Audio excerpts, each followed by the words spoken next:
waiting for your birth, your growth, and the finality of today. Boss, why are you doing this? Why? To make the world one again. The world used to be whole. But with the end of the Second World War, the philosophers began to fight amongst themselves, and the world was torn apart. The Cobras, my comrades who trained and fought alongside me, were torn apart as well.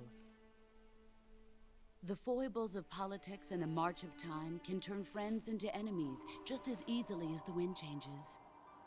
Ridiculous, isn't it? Yesterday's ally becomes today's opposition. And this Cold War?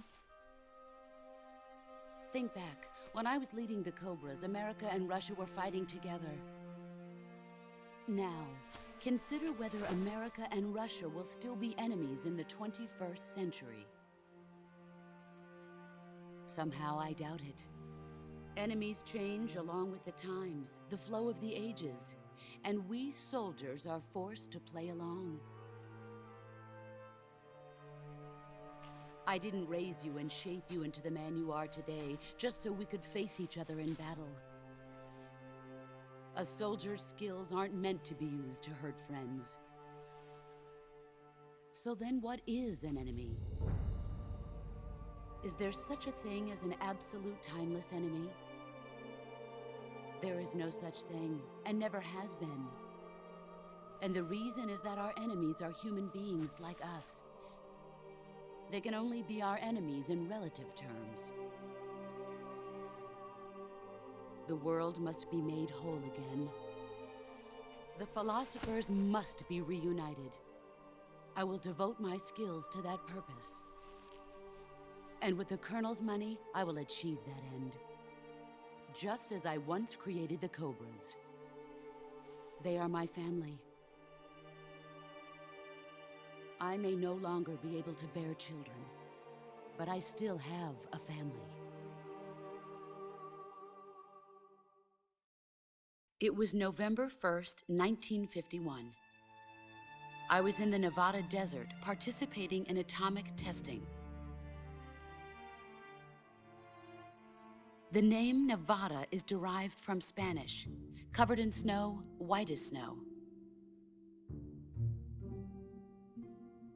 And snow is exactly what I saw in that Nevada desert. It froze my blood white. Snake, you were an atomic test subject, weren't you? On Bikini Atoll. That's part of the reason I was drawn to you. You and I are alike. We're both slowly being eaten away by the karma of others. We'll never have the chance to die peacefully of old age. We have no tomorrow. But we can still have hope for the future. In 1960, I saw a vision of the ideal future from space. 3 years earlier, the Soviet Union had succeeded in launching Sputnik, the first man-made satellite in history, into orbit. This came as a huge shock to the United States. In response, America threw everything it had into its own manned spaceflight project, the Mercury program. Even as the Soviets seemed poised to send their first man into space, America was still experimenting with chimpanzees and rockets. The government wanted human data. So they secretly decided to send a human being into space. I was the one they chose. At the time, they didn't have the technology to block out cosmic rays, and whoever they sent up would inevitably be exposed to heavy radiation. That's why they chose me. After all, I'd already been irradiated once. Of course, you won't find any of this in the history books. I could see the planet as it appeared from space. That's when it finally hit me. Space exploration is nothing but another game in the power struggle between the US and the USSR. Politics, economics, the arms race, they're all just arenas for meaningless competition. I'm sure you can see that, but the Earth itself has no boundaries. No East, no West, no Cold War. And the irony of it is, the United States and the Soviet Union are spending billions on their space programs and the missile race, only to arrive at the same conclusion. In the 21st century, everyone will be able to see that we are all just inhabitants of a little celestial body called Earth. A world without communism or capitalism, that is the world I wanted to see. But reality continued to betray me. In 1961, I was sent to Cuba, to Bahia de Cochinos. It was part of a CIA-sponsored invasion under the guise of taking Cuban exiles back to their country. But the US government betrayed them. Our weak-kneed president held back their air support. Defenseless, the exiles were annihilated by the Cuban army. All I could do was watch in silence. I was set up by the very country I'd sacrificed so much for, by the very government I dedicated my life to defending. I was driven from the surface world, and I went underground. Then, 2 years ago, I faced the Sorrow, my old comrade in battle. He was my friend. But one of us had to die. I was left with no choice. The Sorrow gave his life for me. There is no enmity between us. One must live, and one must die. That was the mission. The ones who gave me that mission were the philosophers.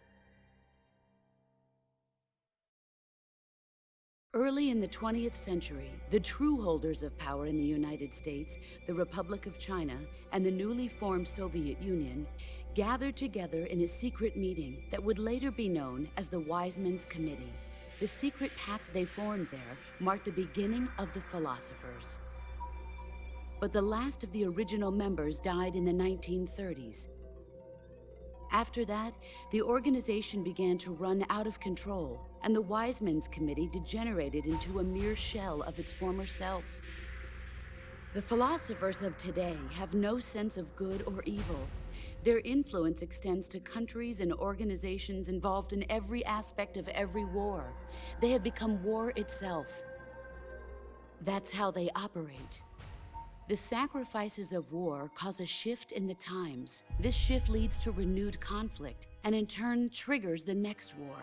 Like a nuclear chain reaction, each conflict sparks countless others, forming an endless spiral that will continue on for eternity. Do you understand what I'm saying, Snake? By consuming me and you, the philosophers intend to keep that cycle going forever. It was my father who explained all of this to me. He was one of them. You see, I am the last remaining child of the philosophers. But after he revealed the truth, my father was killed by that same shapeless, formless organization. And my father isn't the only thing the philosophers have taken from me. In June of 1944, the Cobras and I took part in the landing at Normandy. We'd been given a top-secret mission to locate and destroy enemy V-2 rocket installations. I was pregnant at the time. The Sorrow was the father. I gave birth on the field of battle. A beautiful baby boy. But my child was snatched away from me by the philosophers.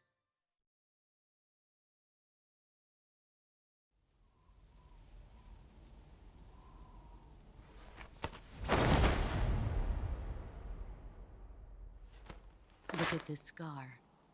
This is proof that I was once a mother. I gave up my body and my child for my country. There is nothing left inside me now. Nothing at all. No hatred, not even regret. And yet sometimes at night, I can still feel the pain creeping up inside me, slithering through my body like a snake.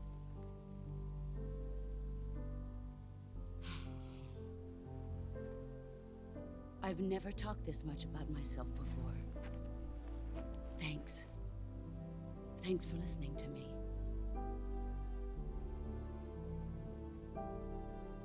I feel content.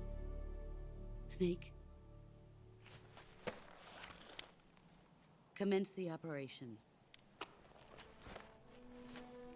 I raised you. I loved you. I've given you weapons, taught you techniques, endowed you with knowledge. There is nothing more for me to give you. All that's left for you to take is my life, by your own hand. One must die, and one must live. No victory, no defeat. The survivor will carry on the fight. It is our destiny. The one who survives will inherit the title of boss.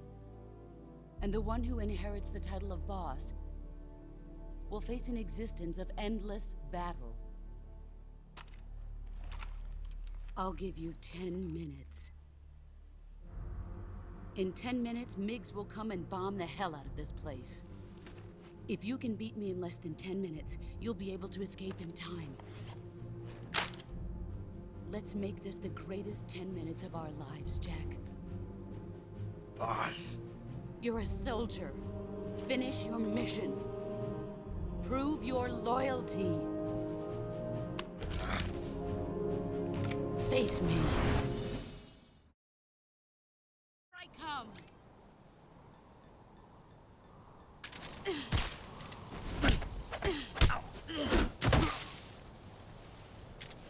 I told you that wouldn't work. Run quick.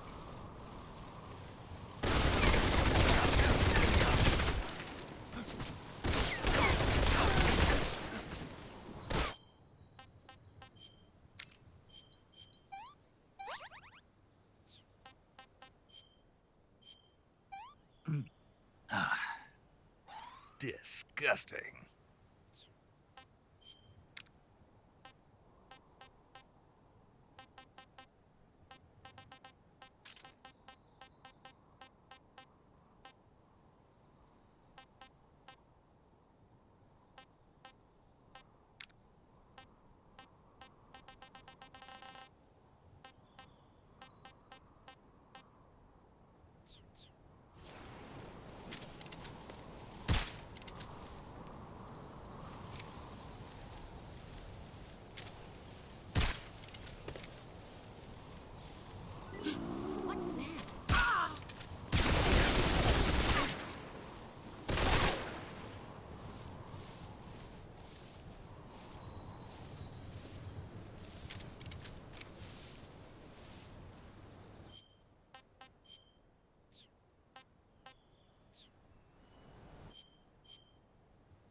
What can I say?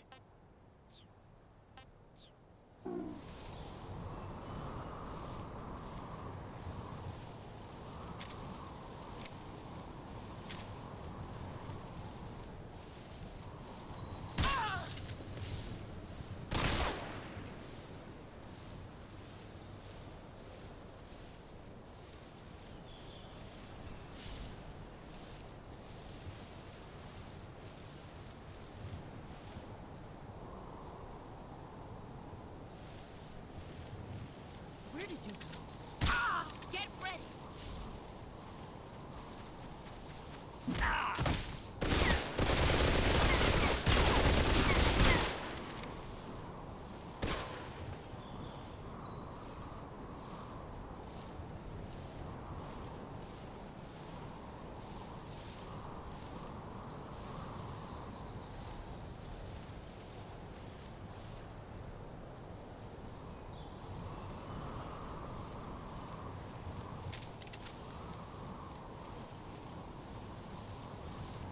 Here I come!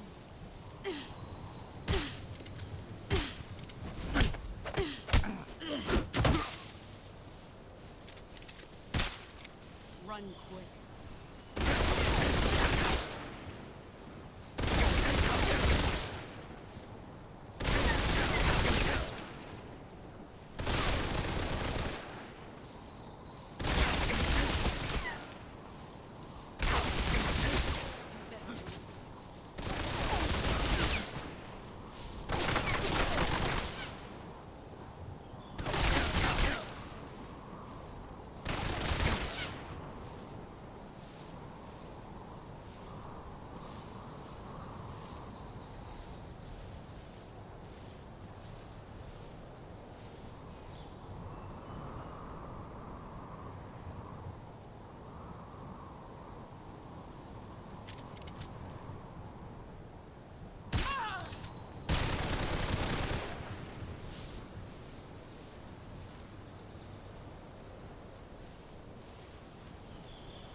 Here I come!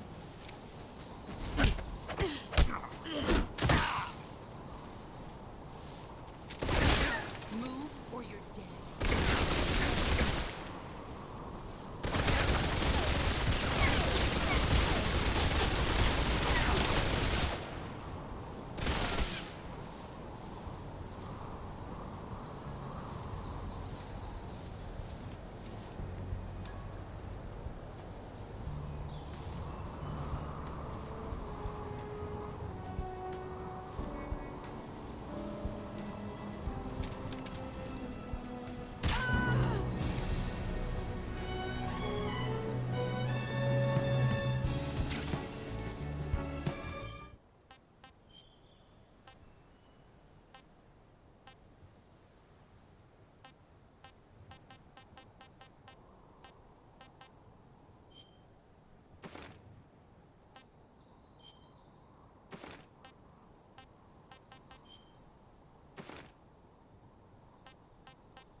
Take this. Keep it safe.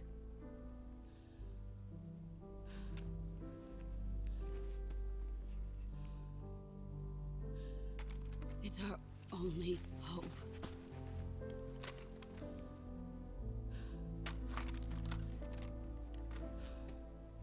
A patriot? Why are you giving me this? Jack. Or should I say, Snake. You're a wonderful man. Kill me. Kill me now. Do it.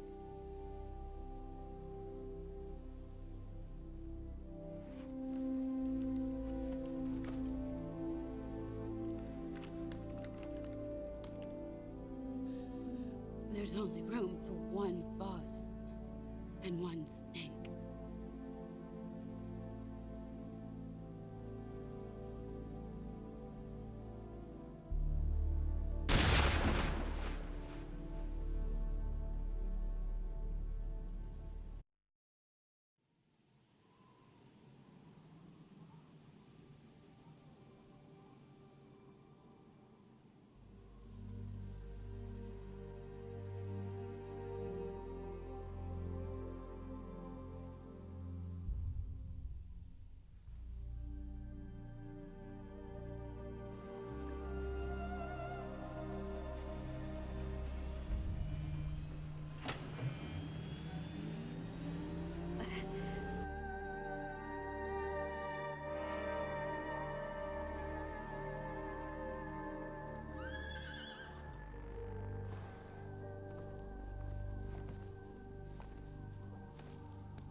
Ready to go, Snake?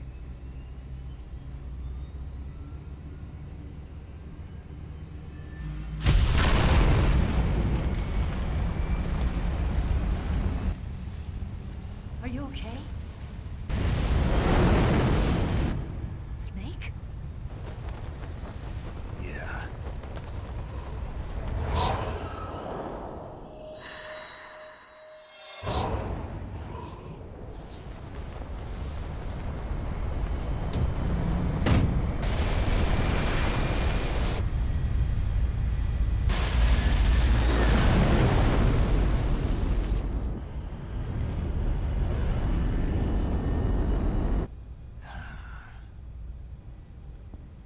I told you you could trust me.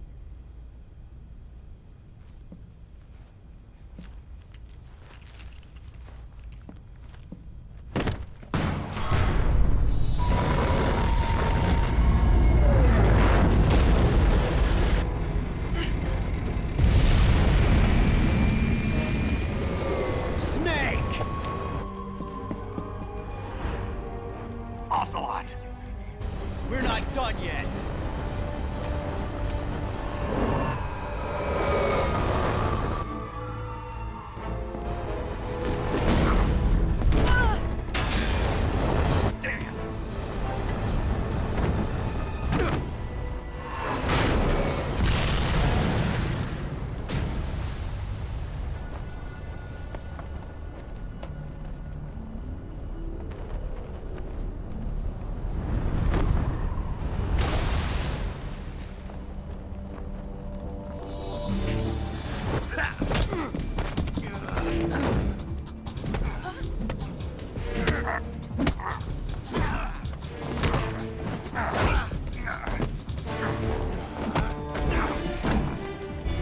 Too heavy!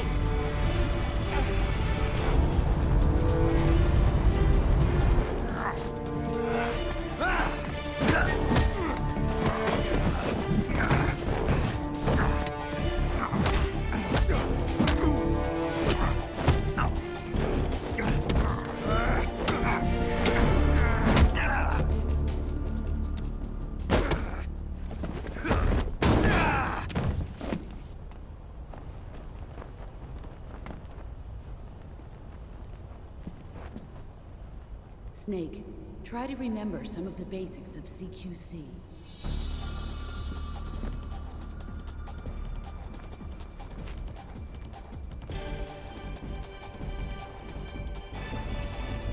Not good!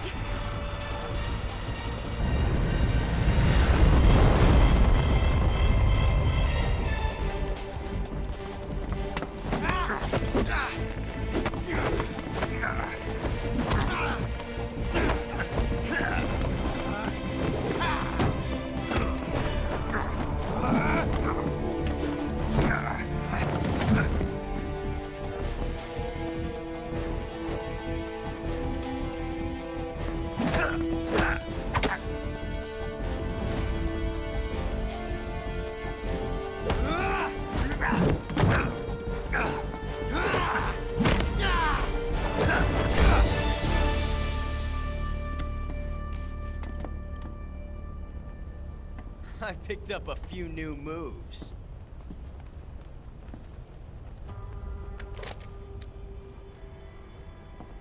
Huh.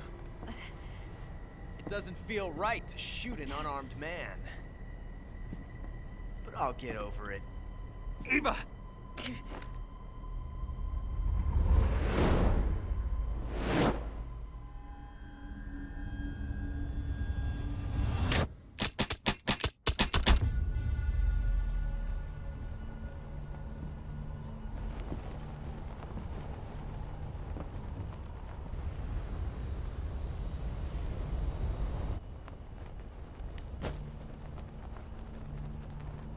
What do you say to one last showdown? Yeah, all right.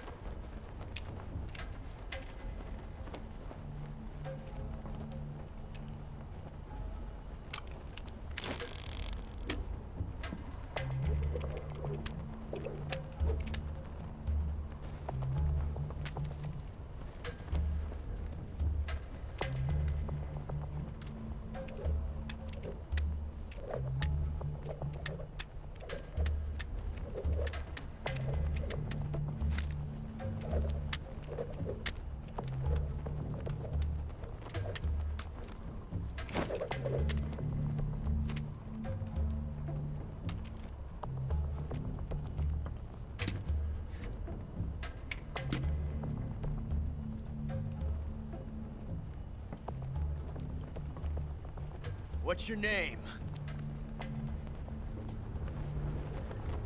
Snake. No. Not that name. You're not a snake, and I'm not an ocelot. We're men with names. My name is Adamska. What's yours? John. Very well, John. Plain name. But I won't forget it.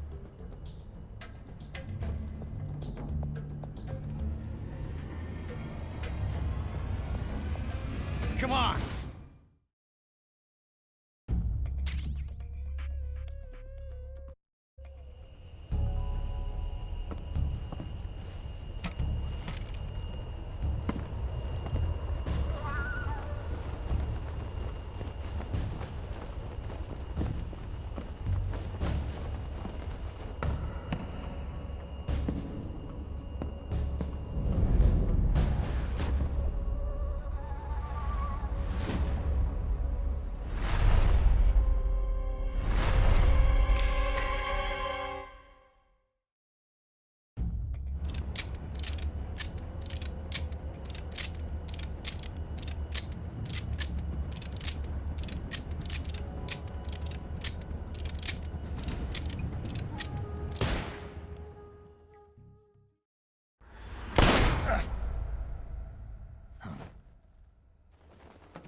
It's a blank. Oh, that was fun.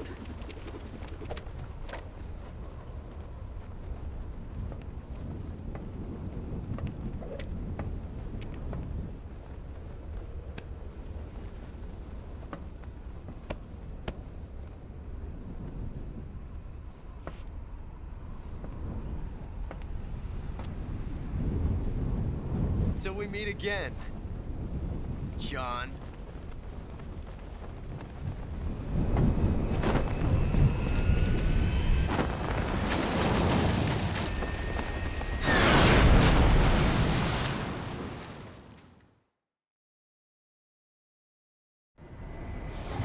Snake!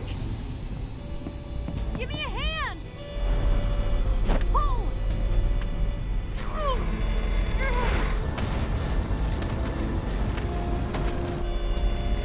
Come on, pull up!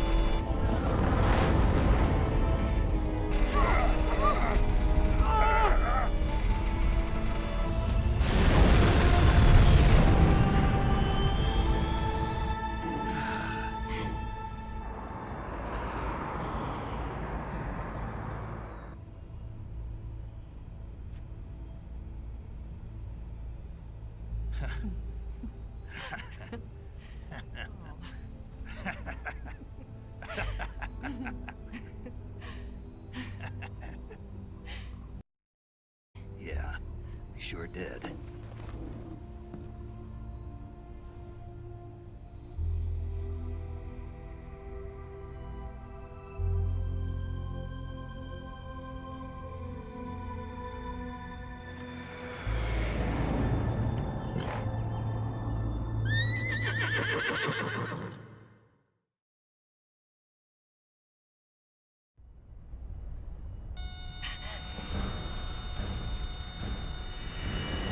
Oh no, Mix!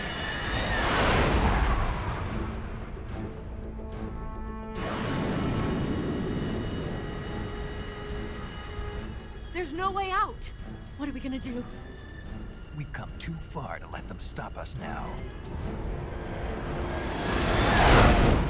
Those things have got to be armed. It's no use. There's no way we can outmaneuver them.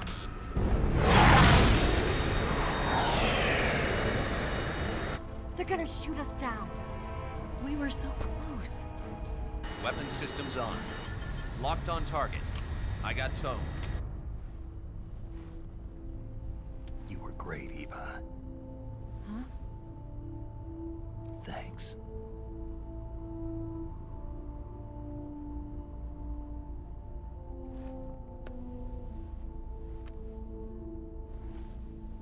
Oak 19, this is Control. Stand by for a direct order from the chairman. Oak 19, return to base immediately. Do you read me? This is a direct order from Comrade Khrushchev. Return to base immediately. Oak 19, do you copy? Understood. Aborting mission. RTB. Look! The MiGs are turning back! Woo!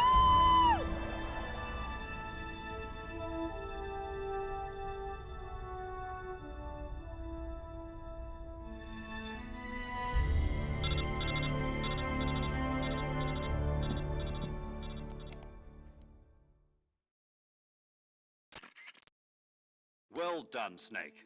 The MiG's disengaged. Most likely under orders from Khrushchev. Is this his way of helping us? Who knows? Maybe he didn't want things to get messier than they already are. Or maybe he just wanted us to owe him one. The important thing is, you made it out alive. As long as Khrushchev is with us, I don't think they'll... It should be smooth sailing all the way to Alaska. I'm sending someone out to Galena Base to meet you. To meet me? The DCI and the President himself are waiting at Langley. Don't keep them waiting.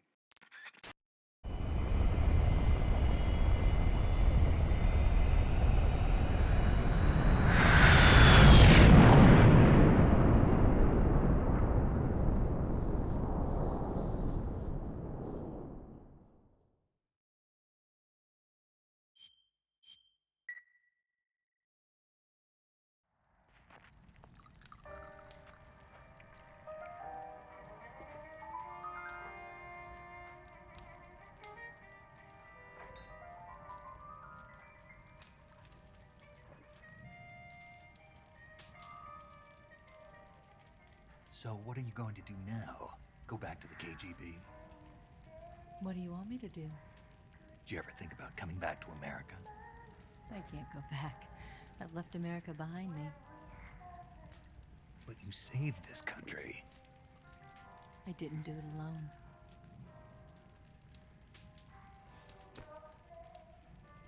and I still owe you a dinner.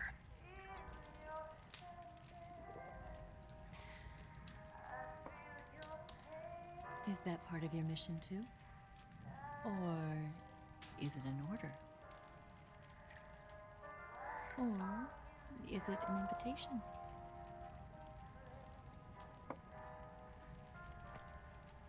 Or a proposal? I don't take orders from anyone now.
Scholars tell us that the first spy in history was the snake in the book of Genesis.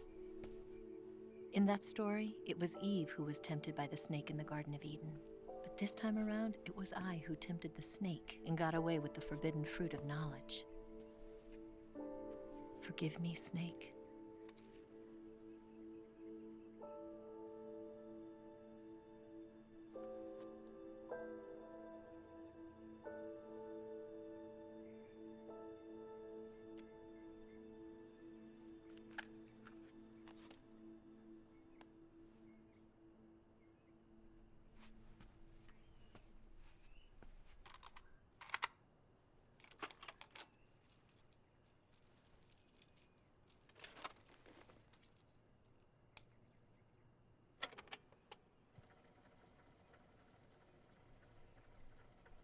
Good morning, Snake.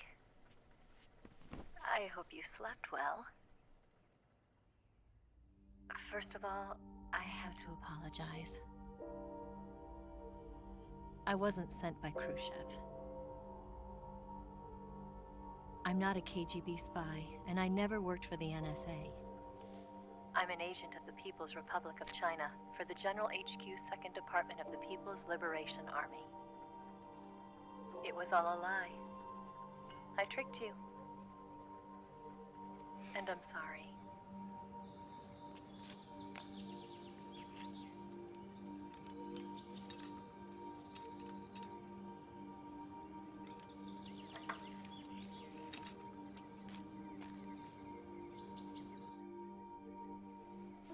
The philosophers still exist in China, too. You see, my mission was to find out where Volgin was hiding the philosopher's legacy and steal it. So I infiltrated his base as a KGB spy. The two NSA codebreakers who defected in 1960 were actually both men. The real Adam never showed up at the meeting place, saving me the trouble of having to eliminate him. I sneaked in by pretending I was Eva. And you and Sokolov and Volgin, you all believed me. The philosopher's legacy was originally held in common between the US, Soviet Union, and China. We couldn't let the Russians and the Americans take it all for themselves. The Chinese government had its eye on the legacy too. I got the film containing the legacy, and also the nuclear missile launch data from the Shagohod. 5 years ago, the Soviet Union stopped supplying us with nuclear weapons technology. Since then, China's Liaodong easing, hydrogen bomb, and space rocket projects have fallen behind. But with this data, our country will be able to develop its own nukes. We'll create a deterrent force to rival those of the US and Soviet Union. Everything has gone according to plan, thanks to your help. I too am one of the philosophers. I'm an agent of the philosophers, a graduate of one of their charm schools. I was raised in a joint US-Soviet-Chinese facility to become a sleeper agent. This was before the war. Back then, they were collecting children from all over the world. As a result, I'm indistinguishable from a native-born American. So it didn't surprise me when you and Volgan couldn't tell the difference. But she knew right from the beginning. She knew because before the war, she was at one of the philosopher's schools too, as an instructor. The boss was the only one I couldn't fool. She was the only one who knew I was a fake. She told me everything. Why did she open her heart to me like that? At the time, I couldn't understand it. But now, I think I do. Snake. She wanted you to know the truth. She chose me to tell you. That's why she saved my life. I've lied to you so many times, but not this time. My orders from the government were to obtain the legacy and to eliminate everyone who knew the truth about what happened. In other words, I'm supposed to kill you.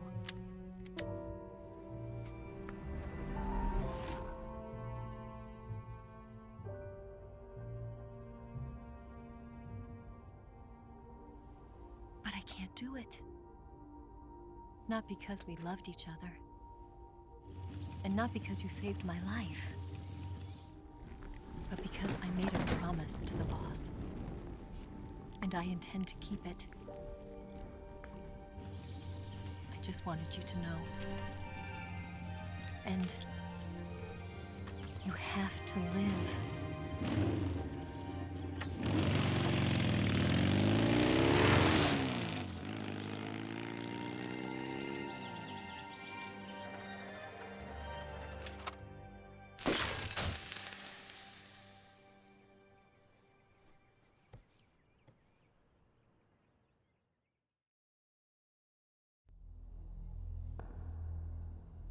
Snake, listen to me.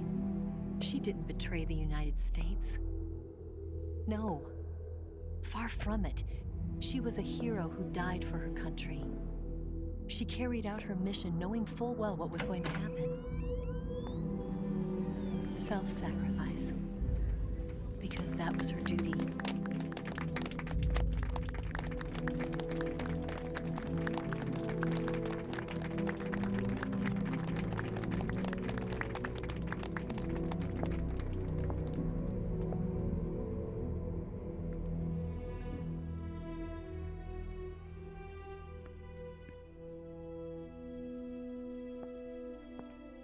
You are above even the boss. I hereby award you the title of Big Boss.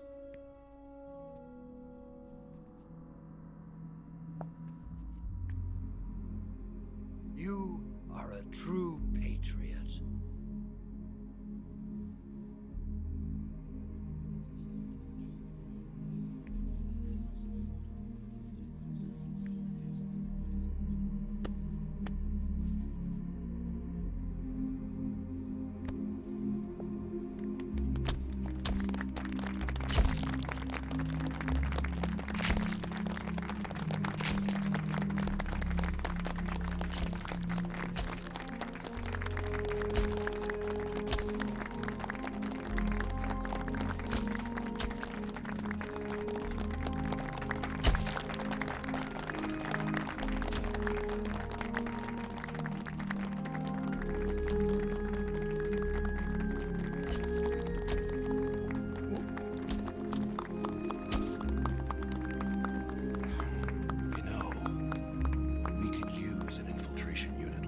works in the army.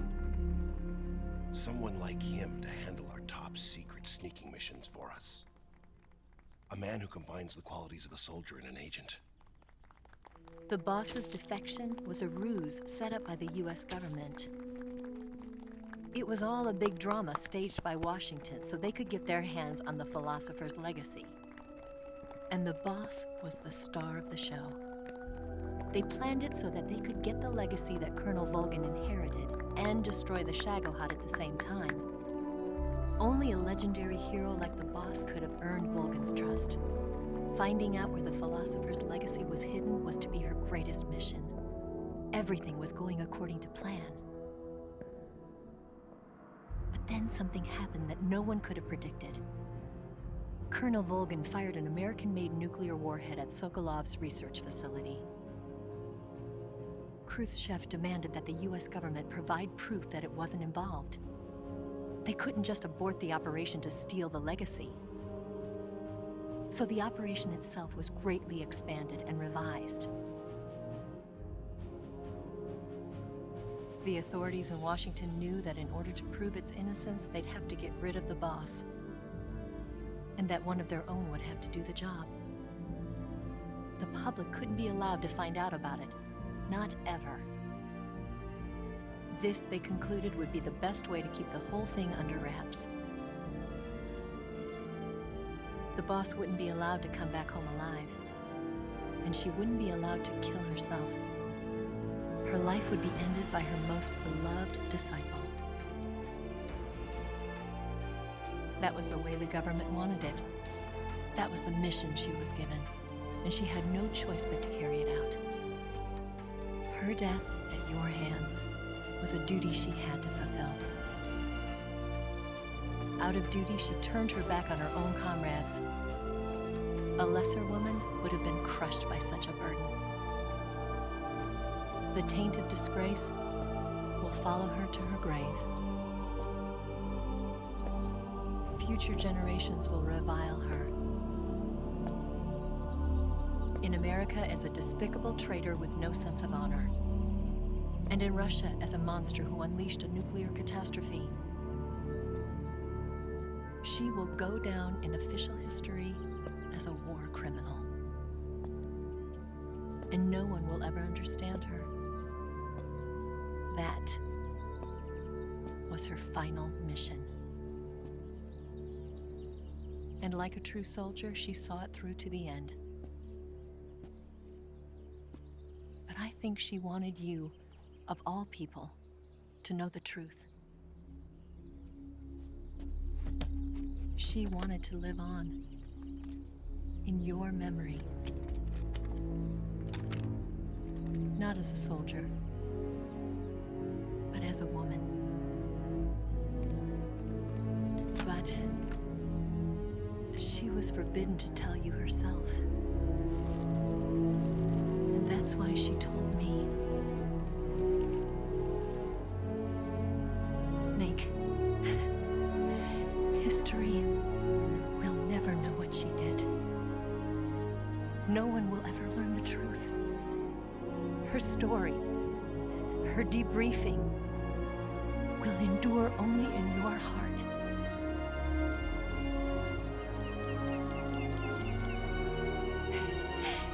Everything she did for her country.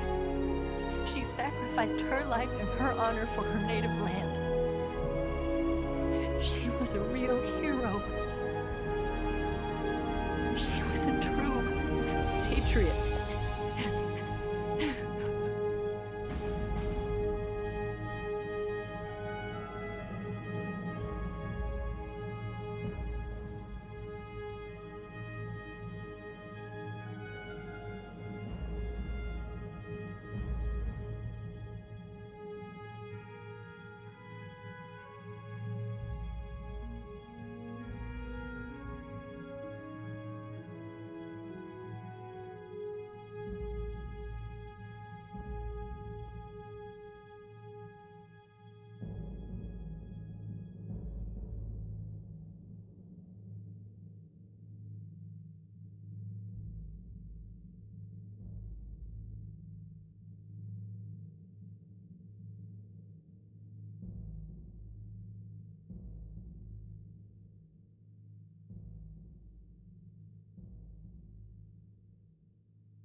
Yes, Grozny Grad and the Granin Research Facility have both been wiped out without a trace. I understand, sir, but they were necessary sacrifices. Yes, the CIA has taken care of the boss themselves. I believe the White House will be satisfied. Khrushchev is finished. Your time has finally arrived. Yes, the American president is relying on us to keep a lid on the whole affair. We've got him by the balls. It should make a valuable trump card in future negotiations. Yes, Chief Director, of course. I'll keep the KGB informed.